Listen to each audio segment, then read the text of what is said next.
Assalamualaikum warahmatullahi wabarakatuh. Waalaikumsalam warahmatullahi wabarakatuh. Selamat sore dokter. Selamat sore. Selamat sore teman-teman semua. Jumpa lagi nih sama saya Basra dari Komunikasi Publik KPCPEN. Dan saya Dr. Ahmad dari tim advokasi vaksinasi IDI. Di acara Tanya Jawab IDI, Anda bertanya, IDI menjawab. Weh. Nah, supaya akrab kita panggil apa nih dok? Saya panggil Penonton kita nih yang ada di YouTube, TikTok dan juga di Facebook. Ya kita panggil ini aja ya, Sobat Sehat. Wih, Oke. semoga itu capaian kita, tujuan kita ya, sehat. Oke. Amin. Nah, dan acara ini diinisiasi oleh tim advokasi vaksinasi IDI bersama dengan tim komunikasi publik dari KPCPEN. Oke. Ya, ruangan ini menggunakan studio milik ICT Watch. Ini kita sudah mendesinfeksi ruangan ini, jadi udah bersih, udah steril, dan kita tetap pakai masker, tetap pakai jaga jarak gitu ya. Ya, dan ada air purifier juga dok. Oke. Wih, lebih keren ya. Oke. Oke. Dan acara ini didukung oleh WhatsApp dan UNICEF bersama dengan mitra strategis dan pengetahuan yaitu Kementerian Kesehatan, Kemendikbud, Kemenkominfo, KPCPEN, dan juga mitra dari Komunikasi Cyber Kreasi dan Relawan TIK. Oke. Dan melalui podcast ini kita punya harapan apa dok sama masyarakat yang ada di luar sana? Iya, kita sih pengen ya menghadirkan update-update yang valid yang dari ahli-ahli tentang vaksinasi di Indonesia, biar kita tahu update-update terkini tentang COVID di sini ya. Oke, itu harapan kita ya. Dan teman-teman sobat sehat semua yang nonton di YouTube, TikTok maupun di Facebook, silahkan bagi yang ingin mau nanya, mau nyapa, silahkan langsung tulis di kolom komentar. Oke, ya. Ada di sini nih ya. Oke, mantap sekali.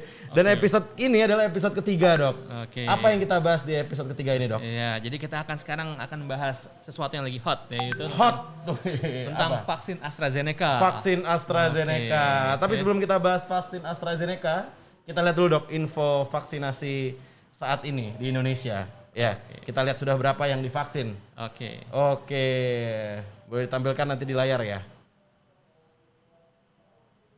Oke, sambil nunggu ya. Jadi sekarang ini udah target kita ini udah 40 juta dok. Iya, Target vaksinasi kita ada 40 juta. Itu untuk nakes, ya, pelayan publik, lansia. Ada 3. Ya. Iya. Kalau kita lihat cakupan nanti teman-teman bisa buka di website Kemenkes. Itu yang divaksinasi untuk lansia itu udah mulai banyak. Alhamdulillah. Nakes sudah mau selesai. Wah, nakes kita udah mau terlindungi semua insya Allah. Dan untuk petugas publik sudah lumayan banyak dok. Kalau dilihat di data dari Kemenkes itu sudah ya sekitar 1/5 lah. Itu dari vaksinasi pertama. Dan kita berharap tentunya vaksinasinya lancar dok ya. Ya, amin. Amin. Oke. Dan apa nih dok yang mau kita bahas nih tentang vaksinasi AstraZeneca ya, vaksin jenis baru ini ya. Iya. Apa yang mau kita bahas nih dok? Iya, jadi ini tuh kita kan udah berapa bulan nih ya di Indonesia diadakan program vaksinasi COVID.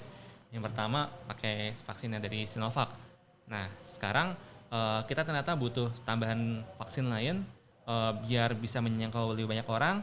Dan kita dapat vaksin dari AstraZeneca dari Inggris. Jadi vaksin ini vaksin yang spesial ternyata karena ini vaksin yang dirancang oleh aliansi global, negara-negara global agar semua negara itu bisa dapat akses vaksin COVID yang merata. Jadi tidak dimonopoli oleh segelintir negara saja gitu ya. Oh, jadi ini jadi vaksin dari Inggris tapi untuk seluruh dunia. Ya, betul. Oh, ini yang mengejalanya apa dari WHO gitu ya? Ya. Namanya apa? COVAX Facility ya atau fasilitas akses global bagi vaksin. Iya. Bahasa Indonesianya tuh ya. Oh, jadi dari sana nih dok ya, dari betul. COVAX ini AstraZeneca ini yang berapa juta dok? Ya, kemarin sih datang 1,1 juta dosis. 1,1 juta dosis. Oke. Targetnya mau ngirim berapa banyak sih si COVAX ini buat AstraZeneca? Rencananya sih sampai 11 juta. 11 juta untuk tahap ini ya? Iya. Mudah-mudahan cukup banyak datang ya. Ya, semoga. Dan kabarnya juga ini udah didistribusikan. Distribusikan ke beberapa daerah. Kemarin saya lihat ada di Kepri. Dan mulai juga nanti udah mulai jalan tuh di Bali dok. Penggunaan AstraZeneca.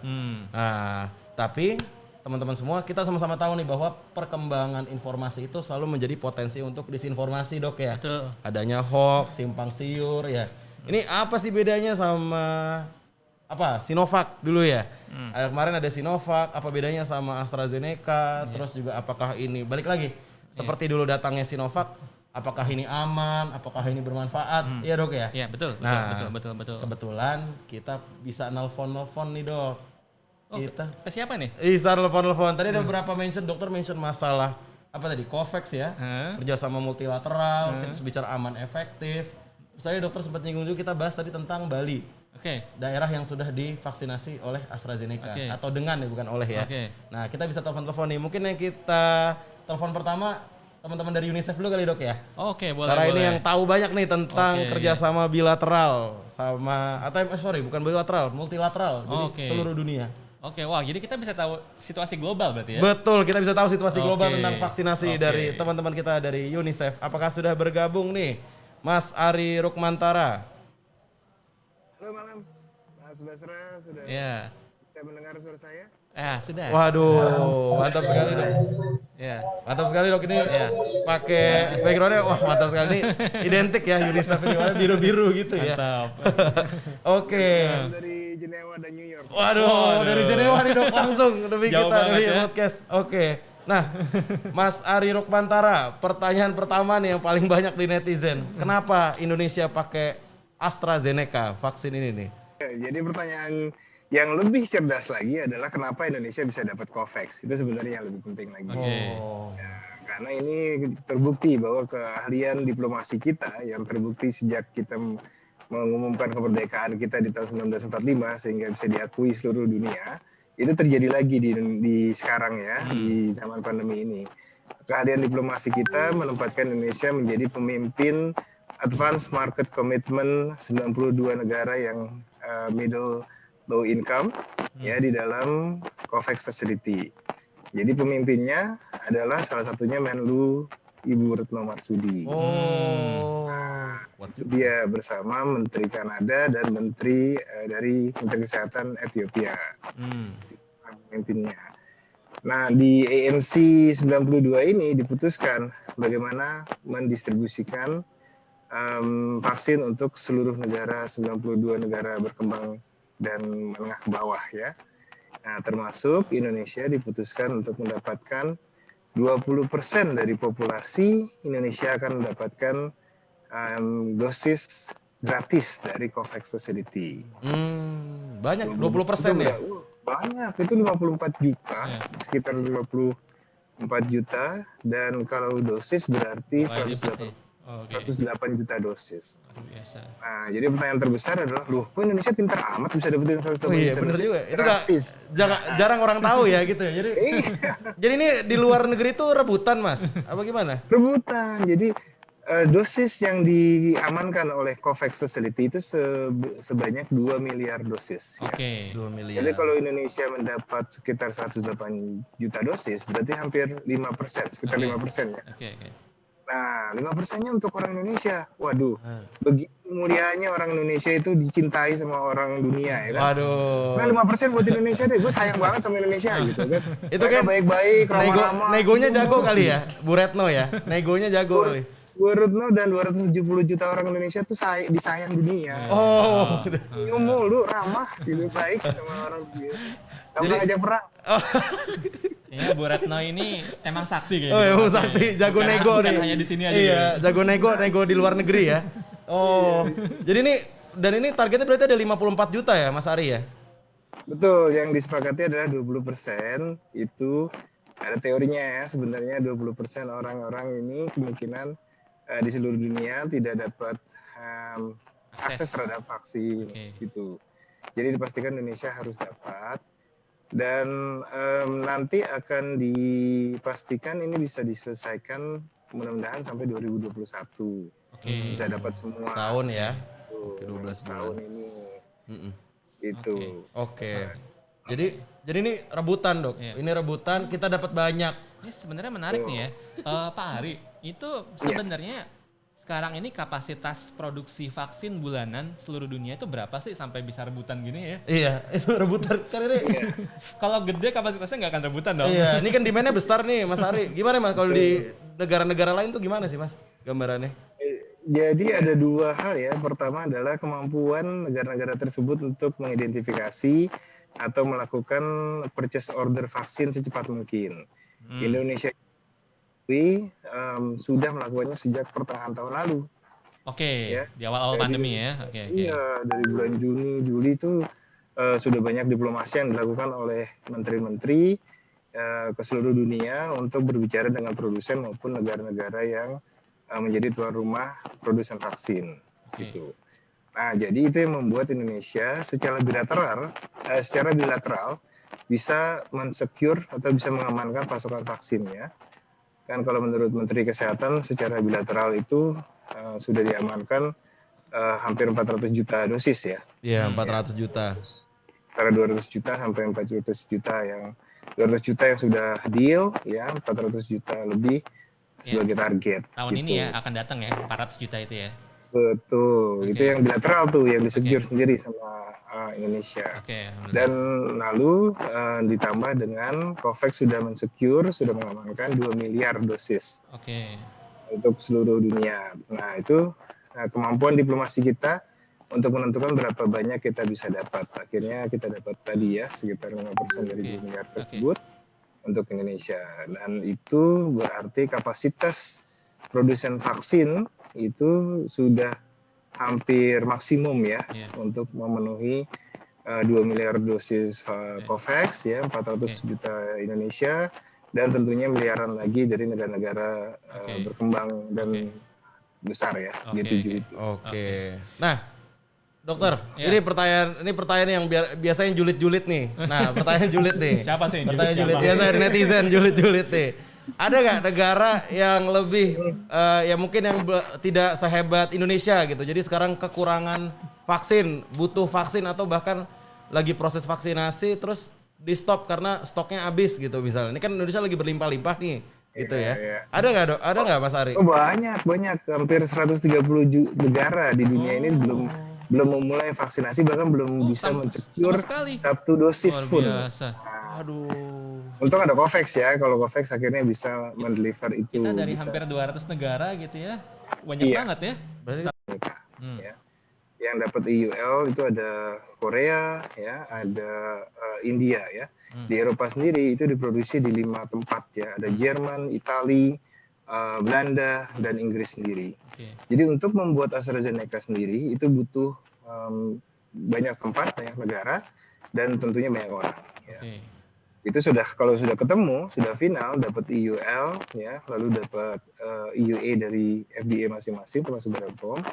Itu ada ribuan orang yang mengantarkan dari pabrik, ya, terus packing sampai ke Bandara Cengkareng, lalu ditarik oleh truk-truk pendingin untuk sampai di gudang Bio Farma, lalu didistribusikan ke seluruh Indonesia.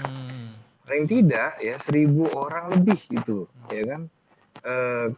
Keringatnya itu bercucuran ya, tenaganya disumbangkan untuk memastikan bahwa orang Indonesia termasuk mereka yang di Halmahera Utara, termasuk mereka yang di pesantren Lirboyo, yang termasuk mereka yang di Riau itu mendapatkan vaksin untuk mengamankan diri mereka dari dampak buruk COVID-19. Ini pahlawan-pahlawannya jarang diekspos nih kayaknya. Iya, ini banyak banget ternyata ya. Kita harus berterima kasih ya. Ada supir terima kasih ya ada semuanya yang ya, vaksin, Bapak-bapak sekalian, luar biasa. Luar biasa. Betul. Jadi kita terima kasih buat mereka. Caranya gimana? Terima kasih, diterima aja vaksinnya. Simple ya. Syukurin aja. Itu simple Mas, dari sepanjang itu supaya banyak, udahlah terima aja lah, nggak usah banyak cerita gitu ya. Karena ceritanya udah banyak untuk bisa dapetin vaksin. Karena kita terima kasih dengan ribuan atau jutaan orang yang menyediakan vaksin bagi kita adalah kita terima vaksinnya, lalu kita jadi sehat, kita putus pandemi ini. Waduh, mantap sekali. Siap. Oke, terima kasih Mas Ari Rukmantara dari UNICEF COVID-19 Response Lead. Ya, COVID-19 Response Lead ya. Nah, nanti kita bisa telepon-teleponan lagi Mas Ari ya, di lain sesi nanti ya. Terima kasih banyak Mas Ari atas waktunya. Sehat semua. Ya, makasih banyak ya Mas Ari ya. Salam buat semua anak Indonesia. Siap. Salam. For all children, UNICEF ya tagline-nya. Oke. Dokter Awal kali ini menarik banget ya. Jadi tadi sempat diklaim bahwa ada 130 negara ya. 130 negara yang belum atau bahkan belum 1% pun mulai vaksin. Dan Indonesia itu bisa mulai dari bulan Januari. Januari berarti kita udah jalan ke berapa bulan ya? 3 bulan ya? Iya. 1, 2, 2, 3, iya cukup banyak dan ternyata kita kan julid ya kadang-kadang yang nggak mau divaksin, ya. Ada yang mau kabur apa gimana. Tapi ternyata di tempat lain itu justru malah mereka pengen divaksin, gitu. Dan mereka nggak bisa divaksin. Aduh, jadi kalau kata Mas Ari simpelnya tadi, udah begitu banyak upaya yang dilakukan ya, dan ya udahlah, gak usah banyak cerita gitu. Cerita udah banyak, udah terima aja divaksin gitu. Kalau kata Mas Ari. Ini sebenarnya menarik ya. Jadi saya bersyukur ya. Dulu itu kan sebelum uji klinis tahap 3 selesai, itu pemerintah Indonesia udah pesan duluan gitu ya. Dari Direktur Utama Bio Farma Pak Honesti Basir juga udah itu high risk move itu. Kalau misalkan uji klinisnya gagal, itu vaksin itu nggak kepake itu. Cuman ya waktu selisih 1 minggu 1 bulan itu sangat berharga untuk melawan pandemi ini sebenarnya. Dan emang ya extraordinary condition ya, extraordinary decision katanya gitu ya. Betul. Dan alhamdulillah uji klinisnya bagus, gitu ya, sesuai standarnya berapa dok? Standar efikasi ya dari belakang. Ya kalau kata WHO sih di atas 50% ya. Dan sebenarnya ini ya dalam pembuatan obat atau vaksin yang resiko gagalnya paling besar itu sebenarnya di preklinis dan uji tahap 1 sebenarnya. Biasanya sih kalau udah selesai tahap 2, biasanya untuk ke tahap 3 lolos itu lebih tinggi kemungkinannya. Gitu. Mungkin itu salah satu jadi pertimbangan ya, makanya kita ambil gitu, kita tekan gitu ya Pak Jokowi ya. Kalau preklinis itu apa sih dok gambarannya? Kalau preklinis itu ke siapa di ujinya? Jadi uji preklinis itu sebelum ketemu manusia gitu ya. Sebelum ketemu manusia. Jadi kemana tuh? Kita analis dulu dari virusnya, terus dari apa sih sebenarnya komponen dari virus itu yang bisa dipakai untuk memicu terbentuknya antibodi tubuh gitu ya. Ya, misalkan virusnya itu dia kan bentuknya kayak, masih inget nggak ya? Virus COVID itu kan bentuknya tuh kayak bola gitu ya. Ada ininya, ada gerigi-gerigi kayak durian lah persis. Ada itu ya apa? Durian. Ada apa duri-durinya? Betul durian namanya durian ya. Duri. Dan itu yang di banyak vaksin itu yang ujungnya kulitnya itu adalah yang dipakai untuk memicu antibodi. Memicu terbentuknya antibodi gitu ya. Jadi duri-duri ini diidentifikasi ya. Mana nih yang bisa memicu tubuh untuk membentuk antibodi tanpa bikin orangnya sakit. Betul ya. Betul. Tanpa bikin orangnya sakit, dan itu akhirnya baru diuji ke uji klinis 1. Betul. Uji klinis 1 kemana dok? Uji klinis tahap 1 tuh ke orang dulu dalam jumlah sedikit gitu ya. Sedikit. Tapi sebelum ke orang itu diuji dulu ke hewan. Gitu, nggak bisa langsung manusia. Jadi nggak bisa sembarangan ya? Boleh, boleh ya. Jadi sebenarnya ini ya, vaksin ini sebenarnya uji klinisnya agak ribet, nggak kayak orang ini ya, obat herbal. Iya, bahkan ini ya, bikin vaksin tuh lebih sulit dibandingkan bikin obat kimia. Gitu ya. Antibiotik itu nggak susah bikin vaksin. Tapi lucunya vaksin ini kita harus yakin betul ya, tapi kalau orang ada obat herbal yang bisa menyembuhkan segala obat itu tetap disikat ya kalau masyarakat kadang-kadang ya. Itu lucu ya. Dokter Ahmad, ini bagus sekali dari Mas Ari ya. Jadi kita mendapatkan gambaran persaingan vaksinasi di tingkat dunia. Di tingkat dunia, dan sekarang kita tahu bahwa ya ini kita adalah negara yang dianugerahi oleh Allah keberkahan untuk bisa dapat vaksin. Dan sekarang kita bisa nelfon lagi nih dok. Kita mau nelfon siapa sih nih dok? Abis ini. Ini kita akan bertemu dengan ahli vaksin Indonesia. Ahli vaksin Indonesia. Ini sebenarnya guru saya ini. Jadi beliau itu yang ngajar saya dulu. Ketemu lagi. FKUI, gitu ya. Siap. Beliau adalah Prof. Dr. Iris Rengganis, SPPD KAI. Wah itu panjang lagi, luar biasa. Penyakit dalam berarti dok ya? Iya. Penyakit dalam. Kalau KAI itu apa dok? Konsulen alergi dan imunologi. Pas berarti kan imunitas, imunologi. Betul. Kita bisa panggil kali dok? Ayo. Kita panggil. Selamat malam Prof Iris. Assalamualaikum Prof Iris. Waduh, segar sekali Prof Iris. Apa kabarnya Prof Iris? Assalamualaikum Prof. Alhamdulillah, salam sehat semuanya. Alhamdulillah. Nah, nih mau nanya apa nih Dokter Ahmad nih, kita ke Prof Iris nih tentang AstraZeneca nih. Iya, tadi sebelum ini Pak Ari dari UNICEF sudah memberikan gambaran global bahwa sebenarnya vaksin AstraZeneca ini adalah bentuk dari gotong royong global gitu ya, agar vaksin itu bisa merata di seluruh dunia. 20% tadi ya. Nah, Nah, sekarang vaksinnya udah ada di Indonesia. Nah, kita pengen tahu nih, sebenarnya vaksin ini bagaimana mekanismenya, aman atau enggak? Gitu ya. Itu pas sering ditanya, ini Iya. aman gak nih? Jangan-jangan ini konspirasi global. Aduh, itu konspirasi global ya. Karena bikinnya global ya. Iya, jangan-jangan. Waduh. Gotong royong konspirasi. Waduh, gawat sekali nih ya. Nah, makanya sekarang kita minta langsung lah, kita minta Tanya sama pakarnya. Iya. Tanya Gimana pakarnya. nih Dok? Apa tuh Prof? Vaksin AstraZeneca ini apa Prof? Kalau secara keilmuan nih Prof? AstraZeneca sebetulnya dikenal dengan kata-kata ramah lansia. Soalnya penelitiannya dilibatkan dari awal dengan lansia. Ini luar biasa ya sebetulnya. Ini kan tunggu dulu ya lansia belakangan setelah yang 18-99 tahun yang aman. Kalau ini dari awal dia sudah untuk lansia diikut sertakan, bahkan lansia yang komorbid. Nah ini satu kelebihan dari dia. Ya, dan juga penyimpanannya juga mudah ya, seperti vaksin-vaksin yang lain yang Sinovac kan hanya pada 4 sampai 8 derajat Celcius di kulkas. Istilahnya kulkas biasa lah bisa gitu ya. Jadi mudah penyimpanannya. Nah, jadi dia juga memakai platform yang lebih modern. Istilahnya ya kan kita ada platform klasik, platform yang lebih modern ya, dan berhasil ternyata ya pada baru pertama kali di dunia. The power of kepepet. Oke. Platform tuh metode ya Prof ya? Cara buatnya ya? Ya, jadi memang kan vaksin macam-macam ya platformnya. Jadi semua orang berlomba-lomba pakai macam-macam itu. Nah, salah satunya ya mereka dengan adenovirus ya, dengan memakai viral vector. Dia memakai viral vector karena menganggap ini kan vaksin mati. Jadi mungkin dengan adanya viral vector itu pembentukan antibodi akan lebih baik. Itu harapannya seperti itu. Nah, semua punya alasan. Ada yang vaksin DNA, vaksin RNA. Ya, sedangkan Sinovac itu kan the whole virus ya. Jadi whole virion, seluruh vaksin, seluruh virusnya yang dimatikan, sedangkan ini bagian-bagiannya yang diambil seperti itu. Jadi sekarang termasuk yang vaksin yang baru ya, new generation ya, yang next generation yang seperti yang AstraZeneca. Tapi rupanya berhasil dan terbesar ya di dunia, termasuk terbesar dia. Tadi kita udah dengar juga dari Pak Ari. Oke. Dan hasilnya juga baik ya, di atas 70%. Oh, alhamdulillah. Jadi Alhamdulillah. satu hal yang sebetulnya luar biasa. Oke. Iya. Ya, berarti ini vaksinnya vaksin teknologi terbaru dan sudah teruji aman dan efektif gitu ya, Prof ya?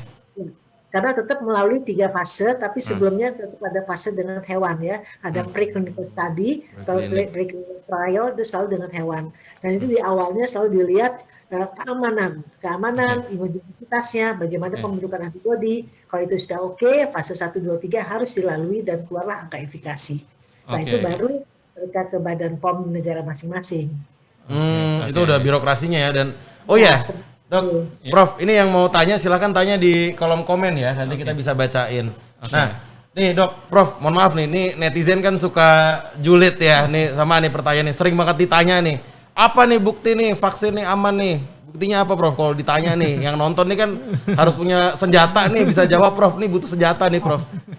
Ya, keamanan itu kita harus lihat uji fase 1 ya. Fase 1 itu di bawah 100 orang, nggak begitu banyak ya, karena kita belum tahu keamanannya. Ternyata aman, kemudian naik lagi 400 sampai 600 orang. Nah, fase 3 di atas 1000 orang, bahkan ribuan orang. Nah, dari situ dilihat bagaimana keamanan dan efektivitas ya, imunogenisitas daripada vaksin itu. Karena harus seimbang. Jadi percuma kalau antibodinya bagus tapi dia nggak aman. Dan sebaliknya kalau dia aman tapi antibodinya nggak bagus. Jadi harus seimbang antibodi dengan keamanan vaksin. Nah, dengan adanya demikian kriteria terpenuhi barulah diajukan ke Badan POM di negara masing-masing. Nah, Badan POM akan melihat lagi kriteria itu apakah sudah terpenuhi atau belum. Dan banyak sekali sebetulnya kalau di Badan POM itu tidak mudah ya untuk melewati Badan POM.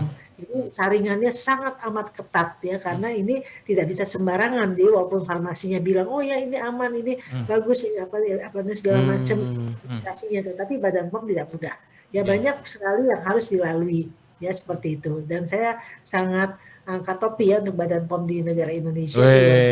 Tepuk tangan lu buat Badan POM, mantap sekali. Jadi kalau ditanya jawabannya orang udah lolos kok dari uji klinis 1 Prof ya, udah dicoba di manusia. 1, 2, 3 lolos tuh. 1, 2, 3 tadi kurang dari 100, lebih dari 100, sama lebih dari 1000 Prof ya? Ribuan. Dan nggak ada apa-apa, ya kan? Apalagi buktinya gitu. Simpang ada, ya tentu saja ya efek simpang yang kita sebut KIPI, kejadian ikutan pasca imunisasi. Ada yang lokal, ada yang sistemik ya. Yang lokal itu biasanya nyeri bekas suntikan, bengkak bekas suntikan, merah bekas suntikan ya. Itu wajar. Itu tidak berbeda dengan vaksin-vaksin lain. Semua vaksin akan begitu karena kan dimasukkan sesuatu, disuntik sesuatu, tentu ada reaksi dari tubuh. Nah, tapi juga ada yang reaksi sistemik. Misalnya seperti dia pusing kepala, demam, nyeri, segala pegel-pegel, ya itu wajar. Ada yang mual, muntah, bahkan yang sekarang yang saya dengar banyak yang lapar, banyak yang ngantuk. Itu saya Prof. Jadi saya lapar. Saya kira ini bukan karena vaksin ya, ternyata vaksin jadi yang buat saya lapar. Oke, jadi ini Dok, jadi prinsipnya karena emang ada benda masuk ya pasti ada reaksi ya. Sama kayak saya makan nasi goreng kali Dok ya. Mungkin saya kenyang seporsi. Ini enggak. Kayak kita dicolek, kayak kita nengok gitu kan. Jadi wajar ada reaksi, tapi reaksi itu sudah dikontrol Dok ya, artinya sudah diukur. Ya tidak berat. Oke. Prof Iris, ini kan awalnya di developnya vaksin ini untuk lansia ya. Nah, apakah nanti misalkan akan juga apakah vaksin ini bisa dipakai juga untuk kelompok usia lain, orang dewasa ataupun sampai anak-anak gitu misalkan? Ya, karena memang dia mulainya pada usia dewasa muda ya, 18 tahun juga dimulai untuk vaksin AstraZeneca. Makanya dia kelebihannya itu, karena dari awal dia udah mulai 18 tahun remaja sampai lansia. Nah, itulah kelebihannya, makanya ada kata-kata ramah lansia, katanya begitu AstraZeneca. Tapi untuk anak-anak belum, ya anak-anak masih ada fase 3, saya nggak vaksin yang lain ya. Tapi mudah-mudahan lah menyusul untuk anak-anak, karena anak-anak juga perlu dilindungi ya. Anak-anak adalah yang butuh juga perlindungan di vaksinasi. Oke, berarti setidaknya sekarang untuk lansia yang mereka yang paling rentan terpapar COVID dan sakitnya bisa berat, itu ada vaksinnya. Untuk orang dewasa yang usia yang produktif, ada vaksinnya juga. Ada semua. Jadi mudah-mudahan semuanya nanti bisa segera mungkin mulai pelan-pelan normal lah kegiatan ekonomi gitu ya. Kalau semua sudah divaksin ya. Nah, ini ada pertanyaan nih Prof.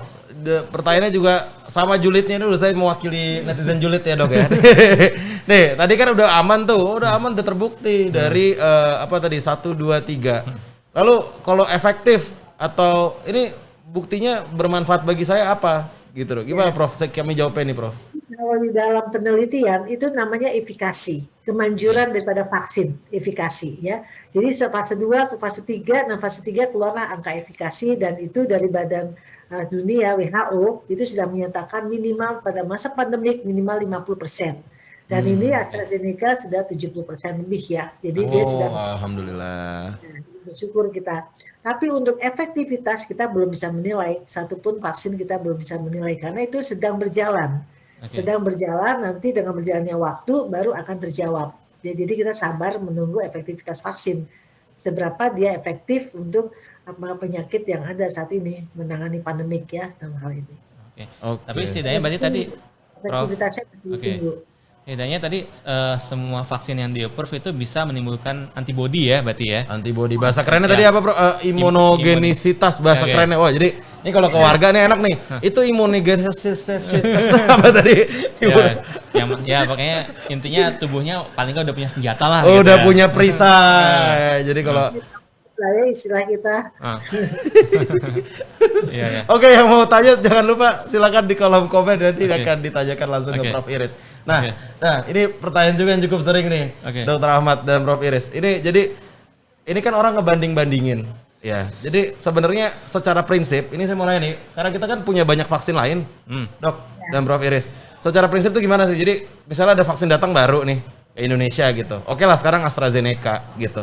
Jadi tuh memaknai adanya vaksin baru ini harus gimana? Apakah harus ada perbandingan di antara dua produk atau sebenarnya ya semua produk tuh sama aja gitu. Cuma ini gara-gara ya adanya itu dulu. Gimana sih Prof sebenarnya Prof? Kita tuh harus menanggapinya gitu. Kalau dalam masa pandemik kita tidak bisa membanding-bandingkan satu dengan yang lain. Yang datang mana dulu itu yang bisa dipakai dahulu. Jadi kita harus lihat bahwa ini sudah aman oleh Badan POM, dan kita harus percayakan bahwa Badan POM kita adalah sesuatu yang bukan sembarangan dan pemerintah tidak akan mungkin mencelakakan rakyatnya ya. Jadi mana vaksin yang baik tentu itu yang akan dipesan oleh pemerintah kita. Jadi banyak sekali nanti akan vaksin-vaksin yang lain. Ini kan baru 2 macam. Nanti mungkin ada ketiga, keempat, kelima ya. Jadi kita tidak usah membiarkan siapa yang mendapat bagian segera divaksinasi kalau memang kondisinya memungkinkan. Seperti itu. Jadi masyarakat jangan terlalu kaget gitu Prof. Kalau ada vaksin baru itu udah di BPOM udah bilang iya ya udah pakai aja. Gitu. Nggak usah lihat merek lah, nggak usah lihat merek. Jangan lihat merek ya, bukan handphone. Bukan handphone. Mas Brasa, ini udah ada pertanyaan dari netizen nih. Oh ada pertanyaan, waduh dari sobat sehat kita. Apa nih dok pertanyaannya dok? Iya, ini yang sering ditanyakan oleh masyarakat nih Prof. Jadi ketika misalkan udah divaksinasi ya, udah selesai vaksinasi kedua, terus 5 hari kemudian ternyata positif COVID. Aduh. Nah, itu apakah vaksinasi perlu diulang? Mungkin kita perlu ini penjelasan, pencerahan nih mungkin ya. Sebenarnya antibodi itu munculnya berapa lama sih? Dan kenapa masih bisa kena? Iya, gitu. Itu kan paling sering tuh. Oh, manjur nih masih kena nih orang ini nih. Gimana tuh Prof? Jawabnya Prof. Mohon bantuannya Prof. Kalau vaksinasi ya, walaupun vaksin pertama bisa saja orang terkena ya. Apalagi vaksin kedua pun bisa. Ya karena antibodi itu waktu vaksin pertama dia sudah muncul, antibodi sudah terbuat, sudah terbentuk, tetapi belum antibodi yang protektif, belum antibodi yang kita sebut antibodi netralisasi atau neutralizing antibody. Nah kemudian nanti waktu setelah penyuntikan kedua itu butuh waktu lagi 14 sampai 28 hari. Ya jadi beberapa orang butuh 28 hari, beberapa orang yang bagus 14 hari sudah terbentuk ya, yang netralisasi antibodi yang protektif. Nah, karena itu protokol kesehatan tetap harus dijalankan karena kita belum semua divaksinasi. Jadi artinya untuk menunggu sampai antibodi protektif tiba itu masih lama, sebulan kemudian lah kalau kita katakan 28 hari taruhlah seperti itu. Jadi kalau protokol kesehatan tidak dijalankan dengan baik tentu saja dia bisa terkena. Tapi kalaupun terkena tidak seberat kalau dia tidak divaksinasi seperti itu. Tapi jangan heran karena antibodi pembentukannya tidak ada yang 100%. Ya jadi bolong-bolongnya ini harus ditutupin dengan 5M, 3T, nutrisi, dan lain-lainnya. Iya. Itu kalau untuk lansia, Prof, apakah butuh waktu lebih lama lagi untuk mendapatkan antibodi yang cukup? Ya, betul. Karena lansia sudah terjadi degradasi ya, penurunan daripada sistem imun. Sehingga pada lansia juga pada awalnya kan Sinovac pada awalnya yang usia 18-59 itu 14 hari ya kan, tapi sekarang disamakan dengan lansia karena lansia pembentukan antibodinya lebih baik pada 28 hari. Yaitu kita bisa maklumin ya semuanya lebih lambat ya, tapi wajar saja gitu. Oke, jadi meskipun lebih lama tapi tetap bisa bermanfaat untuk lansia Prof ya. Oke, jadi ada waktu yang diperlukan. 1 bulan tadi ya. 1 bulan kurang lebih dari orang divaksin untuk kekebalan terbentuk. Iya Prof ya. Sampai 1 bulan lah ya. 14 hari sampai 1 bulan. Nah pertanyaannya setelah 1 bulan nih paling lama-lamanya masih bisa kena COVID kan berarti Prof? Masih bisa. Masih. Karena saya bilang tuh ada yang bolong ya. Jadi artinya tiap orang ada yang 80% terbentuk, ada yang 90% kekuatan daripada antibodinya berbeda-beda setiap orang. Jadi kebolongannya itu harus ditutupi dengan protokol kesehatan. Sampai kapan? Masker orang makan nanya. Kan kita divaksin ya sampai pandemi berakhir. Kapan pandemi berakhir? Kalau kekebalan herd immunity-nya tercapai 70% minimal dari WHO. Kita membutuhkan waktu secara bertahap ya untuk Indonesia. Jadi itu berarti 70%-nya itu termasuk dari lansia, dewasa sampai anak-anak Prof ya? Seluruhnya. Maksudnya kalau anak nggak divaksin kan jadinya kita mungkin tidak bisa mencapai 70%. Karena lansia tidak semua lansia pun ada bisa divaksinasi. Ada beberapa yang belum bisa divaksinasi. Berarti pokoknya kalau bisa divaksin aja Prof ya. Jangan nunggu-nunggu lagi. Biar cepat herd immunity bisa buka masker. Waduh. Tapi itu juga jangka panjang ya. Masih lama Prof ya untuk bisa mencapai itu. Oke, ini ada pertanyaan Prof dari Yuvita Indah Aryani ya Dok ya. Pertanyaannya apa nih Dok? Ya, ini tentang KIPI Prof. Ya kalau misalkan kita ada KIPI, misalkan ada merah-merah, biduran atau nyeri, bentol-bentol ya. Itu apa yang harus dilakukan Prof ya? Ya, jadi KIPI adalah kejadian ikutan pasca imunisasi. Nah itu sudah harus diedukasi dari awal sebelum divaksinasi. Sudah harus dikasih tahu bahwa KIPI adalah ini. KIPI ada lokal, ada sistemik. Itu harus dijelaskan secara awam supaya orang bisa mengerti apa yang akan dimasukkan ke dalam tubuhnya dan bisa menimbulkan suatu reaksi. Nah, bila mana ada KIPI, karena itu 30 menit pertama harus menunggu. Takutnya ada KIPI yang cepat reaksinya, yaitu alergi biasanya. Tapi kalau 30 menit dia baik, dia bisa pulang. Tapi belum bilang bahwa, oh nanti di rumah tidak ada KIPI. Kemungkinan masih. Dan KIPI itu akan diikuti sampai 28 hari sejak divaksinasi. Ya, vaksinasi kedua malahan dia 28 hari. Akan diikuti terus. Dan tidak boleh divaksinasi lainnya. Tidak boleh divaksin lainnya selama 28 hari setelah vaksinasi kedua. Karena apa? Karena ini vaksin baru. Jadi KIPI-KIPI itu akan diikuti terus. Berapa jenis, berapa macam, mungkin ada KIPI-KIPI yang lain yang kita tidak tahu. Ya seperti lapar, rasa ngantuk. Ya itu kan satu KIPI yang baru kita tahu juga gitu. Padahal vaksin-vaksin yang lain kan nggak ada. Tapi vaksin-vaksinnya tetap ada kalau dia demam, nyeri, itu kan ada di vaksin influenza maupun vaksin lainnya. Tapi makanya itu KIPI itu harus kita catat apa-apa yang baru dan dilapor ke Komnas KIPI atau Komda KIPI ya di daerah Komda KIPI. Oke, jadi udah ada sistemnya. Iya. Udah ada sistemnya, jangan takut masyarakat untuk divaksin. Kalaupun ada gejala-gejala tadi, reaksi apa? Simpang ya dok ya? Iya. Prof ya? Simpang. Reaksi simpang. Itu udah aman. Nah kalau misalnya tadi ada alergi gitu-gitu nih, kalau dok, ini yang nanya kayaknya ini nakes nih. Iya. Dok kayak pertanyaan nakes nih soalnya tata laksana alergi. Wah. Ini kira-kira jadi harus apa, Prof? Kalau ada alergi. Kalau mau menyuntik suatu apapun ya SOP-nya di depan mata kita itu sudah harus ada zat penawar untuk alergi yang berat, ya istilah anafilaksis. Ya adrenalin, kortikosteroid, antihistamin, bahkan riset itu harus ada, namanya anafilaksis kit. Harus ada, suntik apapun. Jadi sebenarnya udah ada SOP-nya. Ya ada, yang paling enggak yang berat itu adalah ini ya. Udah ada mekanismenya dan udah jangan takut lah. Ini Indonesia tuh udah berapa lama sih Prof? Imunisasi itu udah lama kan Prof ya? Lama, anak dimulai dengan anak ya. Iya, dari kecil udah dicekokin vaksin. Dari zaman Belanda. Oh, dari zaman Belanda Prof? Vaksin cacar. Oh iya, cacar ya. Iya. Makanya nih orang kaget aja kali ya ada vaksin COVID, padahal sebenarnya kita udah lama menggunakan vaksin sebagai upaya untuk mencegah penyakit-penyakit menular gitu Prof ya, Dok ya? Oke, baik. Oke, kayaknya nggak ada yang nanya lagi ya. Ini udah cukup nih, berarti boleh nggak Prof kita minta pesan terakhir nih? Oh ini ada yang nanya nih, Dok. Mungkin ini Prof, ini pertanyaannya sebenarnya perlu nggak sih misalkan setelah vaksin itu kita cek antibodinya gitu? Ya. Apa? Untuk saat ini tidak perlu ya. Jadi banyak yang periksa sebelum dan setelah. Tidak perlu untuk saat ini ya. Karena sebetulnya yang ada di laboratorium sekarang itu bukan yang untuk netralisasi antibodi. Jadi itu baru untuk RBT, jadi untuk bagian spike-nya. Jadi belum secara keseluruhan antibodi yang netralisasi. Jadi ini membingungkan, banyak yang merasa lah kok masih nol, kok masih segini kan, jadi orang aduh vaksinnya nggak berguna dong, jadi begitu. Padahal saya udah 2 kali suntik. Nah bagus kalau mau periksa saya pribadi boleh saja, tidak apa-apa. Tetapi ini bukan pemeriksaan yang wajib dan bukan yang sebenarnya antibodi netralisasi. Antibodi netralisasi itu pakai reagen khusus, alat khusus, dan itu biasanya untuk penelitian. Dan mudah-mudahan nanti kita akan ada, mudah-mudahan. Tetapi tidak perlu untuk saat ini. Dan tidak perlu khawatir bahwa sebetulnya setelah vaksinasi kita mempunyai limfosit B, limfosit T yang akan membentuk sel B memory. Sel B ini adalah pabriknya antibodi, dia akan membentuk sel B memory. Sehingga kalau nanti ada kuman COVID misalnya itu masuk ke orang yang sudah divaksinasi, tentu sel B memory akan langsung membentuk antibodi ya untuk menetralisir virus COVID tadi. Ya, jadi tidak usah khawatir.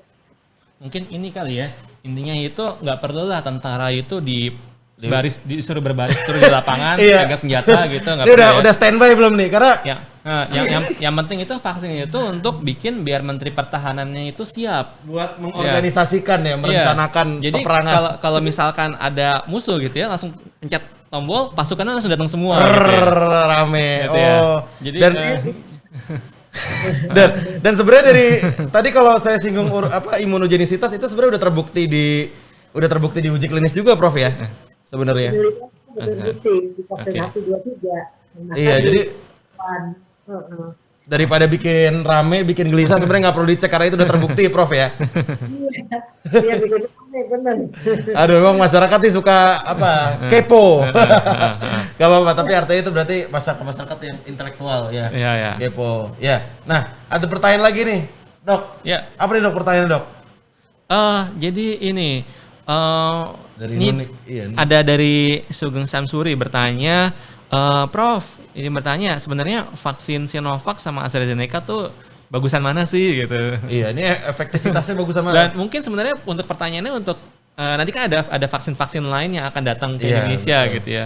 Sebenarnya bagusan mana sih gitu. Dan tadi dijawab ya Prof ya, tapi ini mungkin diperjelas Prof. Ini jadi bagusan yang mana nih buat bisa mencapai tadi herd immunity? Bilang bagusan yang mana ya? Semuanya udah efikasinya jelas di atas 50%. Yang satu 65,3, yang satu 70-an di atas ya. Yang penting di atas 50% efikasinya. Nah nanti efektivitasnya baru kita akan lihat ya. Kalau efikasi udah lewat semua tuh, fase 1, 2, 3 udah lewat semua tuh. Kita nggak bisa bilang mana yang baik, mana yang tidak baik. Semuanya baik, semua dua-duanya vaksin mati kesamaannya ya, dua-duanya gampang penyimpanannya. Tapi yang satu hanya bedanya, yang satu platform yang klasik, satu platform yang baru, itu saja. Tapi nanti efektivitas kita akan lihat. Nanti ada waktu yang akan berbicara. Tunggu Waktu yang menjara, tapi artinya sudah terbukti setidak-tidaknya punya efikasi tadi ya, Iya. kemampuan membentuk antibodi. Ya Prof ya. di dalam penelitian. Oke. Berarti ini ya, kita perlu bersyukur ya kalau sekarang kita punya vaksin. Dulu waktu zamannya flu Spanyol nggak ada vaksin itu ya. Iya. Waktu tahun 1900-an itu ya. Iya, sekarang punya vaksin malah ini ya, sodor-sodoran kadang-kadang. Dulu itu di Pulau Jawa aja tuh 4 juta orang yang meninggal waktu wabah flu Spanyol itu ya. Teknologinya belum semaju Belum sekarang. ada. Nah, sekarang ada tadi ya, dari Prof Iris bilang ada metode yang platform yang lama, yang baru, the power of kepepet tadi Prof ya. Kita punya senjata sekarang. Ya.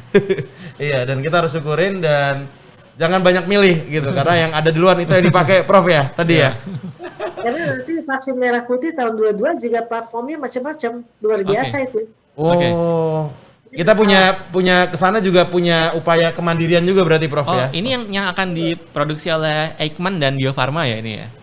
Ya, banyak. Tadi platformnya ada yang dari UI kan main lagi, dari Gapna, dari LIPI, macam-macam platform, ITB.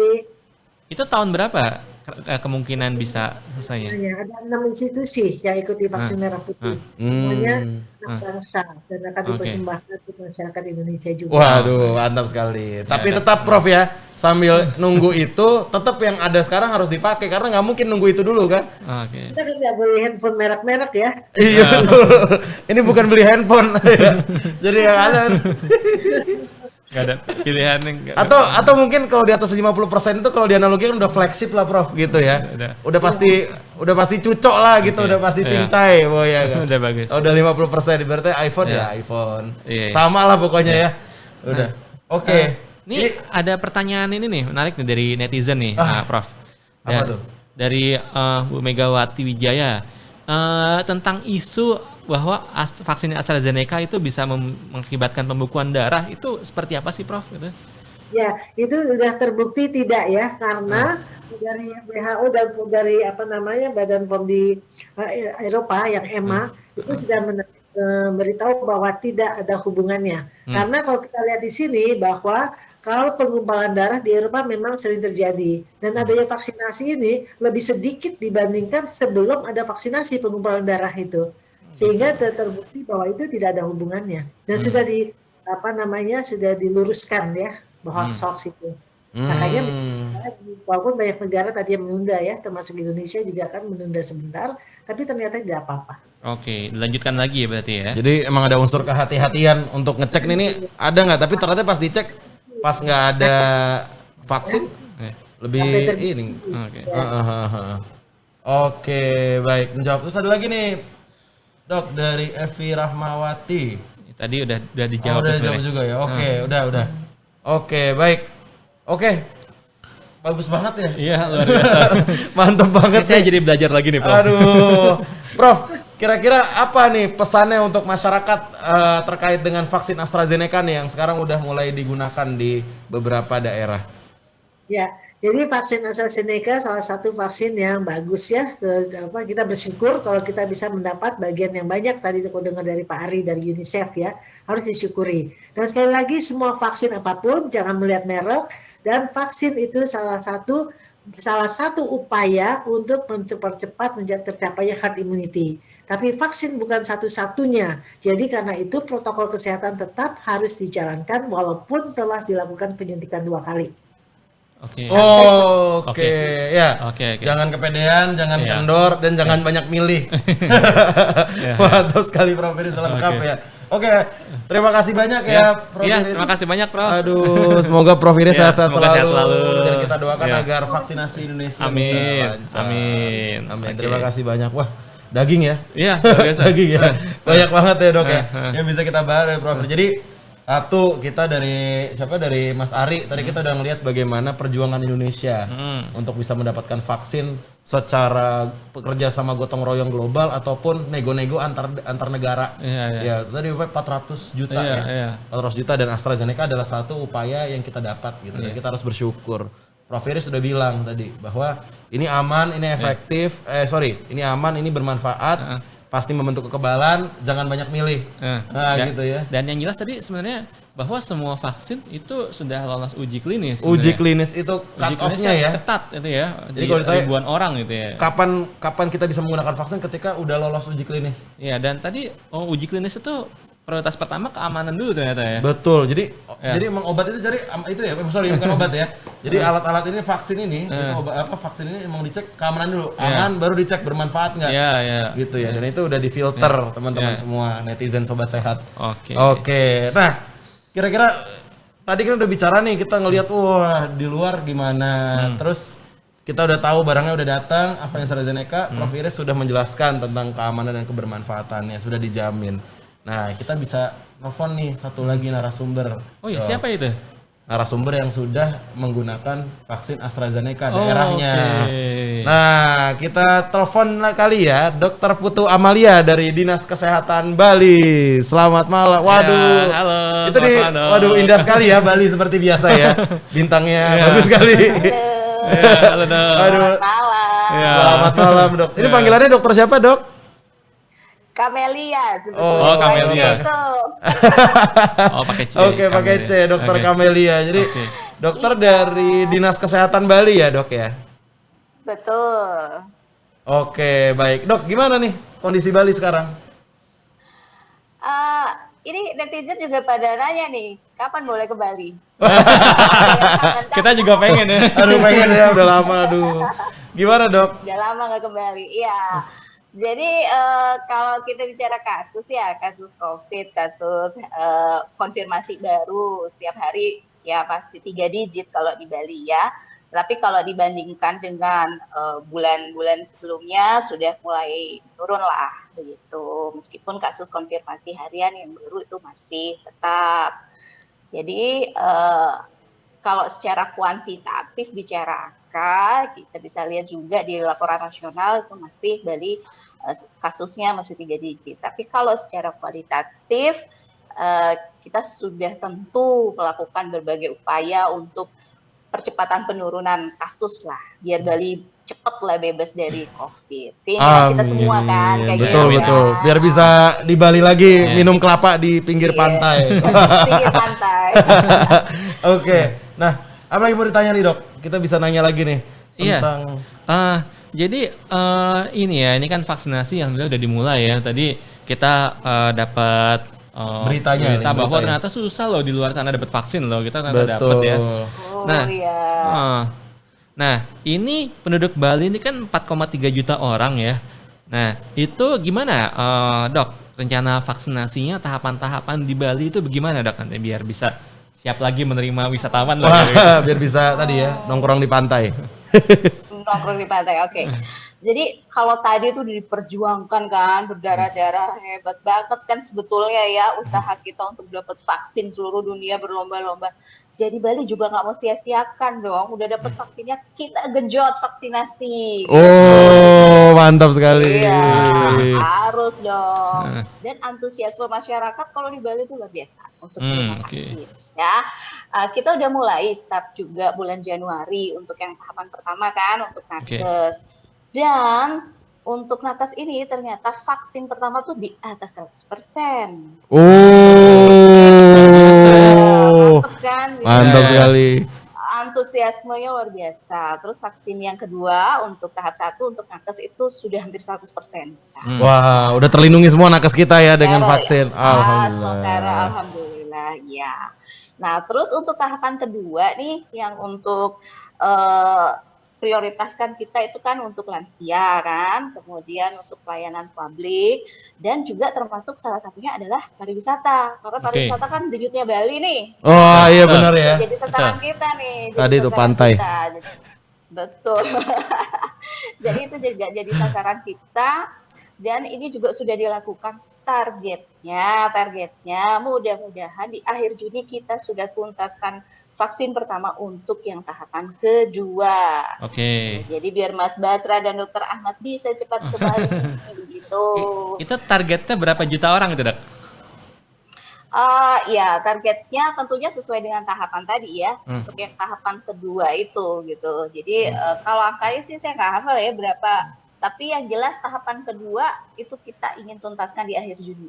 Jadi Juli sampai Agustus kita sudah vaksinasi kedua untuk yang tahap kedua. Oke. Jadi berarti ini Bali menyambut dengan sangat baik untuk vaksinasi karena pengen segera pulih. Nah, pertanyaannya nih, kan di berita banyak nih, saya baru baca berita nih bahwa Bali adalah daerah yang sudah menerima vaksin AstraZeneca juga, Dok ya? Nah, gimana tuh? Vaksin ini ada yang beda nggak dari penggunaan? Ini kan sebelumnya Sinovac. Nah, ini sekarang AstraZeneca. Ada yang beda nggak sih, Dok, dari AstraZeneca ini kalau secara di lapangan? Iya. Kalau beda ini sasaran sih sebetulnya enggak ya. Tapi Bali ini kan lagi ada program namanya Green Zone ya, di 3 wilayah nih, di 3 tempat, yaitu di Ubud Kabupaten Gianyar, kemudian di Nusa Dua Badung, kemudian di Sanur itu Denpasar, kota Denpasar. Nah, jadi 3 wilayah ini memang diplot untuk Green Zone, artinya wilayah sana tuh bebas dari COVID. Penduduk sana, terus orang yang bekerja di sana itu divaksinasi lah. Nah, ini yang dipakai AstraZeneca, kan kebetulan kita baru dapat nih. Itulah yang digunakan untuk di Green Zone. Itu kita dapat 2.000 vial ya, terus kita 20.000 sasaran lah untuk di 3 wilayah. 20.000 orang ya? Iya, jadi kita akan tuntaskan itu juga biar cepat 3 wilayah itu bebas dari COVID. Nah, pertanyaannya apakah ada yang berbeda dari Sinovac? Beda nggak? Nyuntiknya? Beda apanya nih? Nyuntiknya. Kalau pelaksanaan di lapangan sih enggak ada perbedaan. Nggak ada bedanya. Terus kalau efek-efek simpangnya tuh, mungkin biar orang tahu nih. Iya, kan beredar tuh ya banyak berita tuh ya. Dan sejauh ini kami pantau di lapangan nggak ada. Aman-aman aja ya? Aman-aman aja. Berat, yang kayak pegel-pegel gitu kan. Kayak efek vaksinasi, semua vaksinasi kayaknya efeknya begitu kan. Lapar gimana, Dok? Lapar? Saya banget itu. Ada Ji. Oh iya, ada juga ya. Bukan sendiri ya. Saya juga lapar. Iya, itu orang-orang bilang modus ya, padahal memang bener saya lapar banget. Bener. Oke, jadi dari Bali adalah daerah yang menerima vaksin AstraZeneca dan sejauh ini tidak ada perbedaan seperti yang disampaikan Prof Aris secara Prof Iris tadi secara keilmuan ya. Berarti sama-sama aman ya. Aman dan insya Allah nanti bukan hanya daerah-daerah tadi ya, Dok ya, yang Green Zone, tapi memang bisa meluas dan pariwisata bisa pulih. Iya, kita kan bergantung sama vaksin yang diterima kan. Jadi karena melihat antusiasme yang masyarakat Bali ini ya, Bali dikasih vaksin lagi dong biar cepet tuntas. Iya. Saya. Biar udah capek, udah pegel ya setahun COVID ya. Oke. Udah lengkap nih. Kita udah dapat gambaran internasional dari secara keilmuan ya. Terus juga sekarang dari sisi yang sudah daerah di lapangan nih, Dok. Udah dapat di gambaran dan ternyata vaksin AstraZeneca terbukti ya. Bermanfaat secara keilmuan dan juga berdampak signifikan manfaatnya di lapangan. Oke. Dr. Amil, apakah ada pesan nih, ada pesan nih untuk netizen Sobat Sehat yang lagi nonton nih dari Dinas Kesehatan Bali untuk Indonesia. Oh, iya, jadi kan itu tadi ya, kita udah berusaha banget tuh pemerintah untuk mendapatkan itu kan tidak mudah. Semua negara juga berlomba-lomba. Jadi tidak ada alasan juga untuk menunda-nunda pelaksanaan vaksinasi atau malah ada yang menolak. Ini kan upaya kita gitu dan sudah dibuktikan aman. Jadi so what gitu, apa yang dipikirin? Masyarakat Bali aja antusias banget nih gitu, ya kan? Harusnya diikuti seluruh Indonesia. Wih, luar biasa. Jangan mau kalah sama Bali. Oke. Untuk mau cepat pulih dari pandemi Ya, COVID. ya. Wih, mantap sekali. Kita jangan mau kalah untuk sehat gitu. Oke. Ya. Baik. Waduh, mantap sekali Iya, semangatnya ya. iya, iya. Semangat di pantai. Ya. Ini contoh real nih ya. Oke, terima kasih Dokter Amelia. Ya. Ya, semoga sehat selalu dok ya. Sampai ketemu. Oke. Salam sehat, sobat sehat. Salam ya buat warga Bali. Siap. Wah, nanti ditunggu di Bali nih. Oke. Wah, ini mantap sekali dok. Oke. Ya, banyak banget yang kita dapat hari ini dan kayaknya boleh nih kita bisa dengar rangkumannya dari Dokter Ahmad nih. Iya ya. Apa yang bisa diambil dari sesi kita hari ini nih di podcast Tanya Jawab ID. Iya. Jadi ternyata ya kita kalau lihat secara gambaran internasional bahwa seluruh dunia itu sedang berperang untuk melawan COVID ini, ya. Dan ada juga mereka yang bergotong royong biar semuanya masyarakat dunia pun mendapatkan akses vaksinasi yang sama gitu ternyata. Gitu ini gotong royong ya, karena semua kena pandemi. Iya, jadi bukan konspirasi ternyata. Jadi ini gotong royong sebenarnya ya. Jadi emang harusnya begini ya. Emang harusnya begini bukan aja Indonesia. Dan sebenarnya kita doakan ya bahwa seluruh negara tadi kan ada beberapa yang belum dapat vaksin kan, yang mudah-mudahan bisa segera dapat vaksin juga gitu ya. Betul. Karena pandemi ini nggak akan selesai kalau misalkan ada negara-negara yang masih belum ada sarang selesai. COVID di situ. Iya betul, emang ini harus gotong royong ya. Gotong royong. Karena harus patungan nih. Harus patungan. Ya. Dan memang kita tahu ya dok ya bahwa memang sekarang vaksinasi ini supply sangat terbatas. Iya. Ya. Produksinya butuh waktu, ada kapasitas, ya dan keberhasilan vaksinasi itu bukan hanya tentang tergantung dari jenis vaksin apa, ya tadi milih-milih ya. Ya, tapi adalah seberapa cepat dan seberapa banyak masyarakat kita divaksinasi. Sesegera mungkin tentunya ya. Iya, berarti kalau misalkan dapat akses untuk bisa dapat jatah vaksin, udah ambil deh Ambil. gitu ya. Tadi udah dibilang sama Prof Iris ya bahwa kalau Badan POM udah bilang ambil. Karena udah terbukti, udah dicoba di hewan, di manusia, manusia dikit, manusia sedang, manusia banyak. Udah disikat. Oke, mantap sekali ya. Dok, mantap kali ini. Kita terima kasih banyak Dokter Ahmad nih ya. Sama-sama. Dan Mas juga Benar. terima kasih Sobat Sehat semua ya. Jangan lupa terus nih Sobat Sehat untuk ngikutin terus informasi-informasi terkini dari Tanya Jawab ID. Bisa dilihat di mana, Dok? Ya, ini ada beberapa kanal ya. Yang pertama ada dari Instagram vaksinasi COVID-19_ID, terus di IG-nya Ikatan Dokter Indonesia dan IG-nya @lawancovid19_ID. Oke, terima kasih ya Sobat Sehat yang telah mengikuti podcast Tanya Jawab ID kali ini dan jangan lupa untuk terus ikutin acaranya kapan, Dok? Ya, ini tiap hari Kamis. Tiap hari Kamis pukul pukul 7. Oke, pukul 7 malam ya. Coba sebarin deh gitu ya ke teman-teman. Oke, sebarin biar ini makin banyak orang makin yang tahu banyak bahwa yang ini ilmu sumber informasi yang bisa bebas hoax gitu ya di sini. Di gitu sini tempatnya. Oke. Terima kasih juga kepada seluruh mitra-mitra yang mendukung acara ini. Ada Kementerian Kesehatan, WhatsApp, UNICEF, Kemendikbud, Kominfo, KPCPEN. Ini studionya ICT Watch ya, Dok ya. Dan juga KPCPEN, Siberkreasi, RTIK yang sudah mendukung. Terima kasih banyak. Ya, kita pamit ya Dok. Ya. Pamit. Ya. Saya Basra. Saya Dr. Ahmad. Salam sehat. Tanya jawab ID. Anda bertanya, ID menjawab. Mantap sekali. Tak pernah tahu pandemi datang. Thank you. Ada jarak, ada batas, ada aturan, semua jadi biasa. Mungkin ini pesannya agar kita bersatu kembali, bahu membahu mendukung pandemi berlalu. Vaksinasi jaga mudaku.